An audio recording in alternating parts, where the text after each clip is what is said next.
বিশ্বকাপ বাছাইয়ের একটি গুরুত্বপূর্ণ ম্যাচে ইকুয়েডরের বিপক্ষে মাঠে নামছে ব্রাজিল। খেলাটি শুরু হবে আগামীকাল বাংলাদেশ সময় সকাল 7টায়। আজকের ভিডিওতে আলোচনা করব ব্রাজিল বনাম ইকুয়েডরের হেড টু হেড পরিসংখ্যান, তাদের সর্বশেষ ফিফা র্যাঙ্কিং এবং ম্যাচটি যেভাবে লাইভ দেখবেন। ব্রাজিল এবং ইকুয়েডরের সর্বশেষ 5 দেখায় ব্রাজিল জয় পায় 3 ম্যাচে আর অপর 2টি ম্যাচ ড্র হয়। সর্বশেষ ফিফা র্যাঙ্কিংয়ে 1785 পয়েন্ট নিয়ে ব্রাজিলের অবস্থান 5 নম্বরে।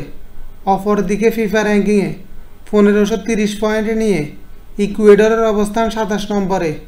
ব্রাজিল বনাম ইকুয়েডরের ম্যাচটি ভারত ও বাংলাদেশের কোনো টিভি চ্যানেল লাইভ দেখাবে না, তবে আপনি সহজেই ম্যাচটি ফেসবুক লাইভের মাধ্যমে দেখতে পারেন। এজন্য ম্যাচটি চলাকালে ফেসবুকে এই নির্দিষ্ট কিওয়ার্ডটি লিখে সার্চ করতে হবে, এরপর খেলাটি সরাসরি লাইভ দেখতে পাবেন।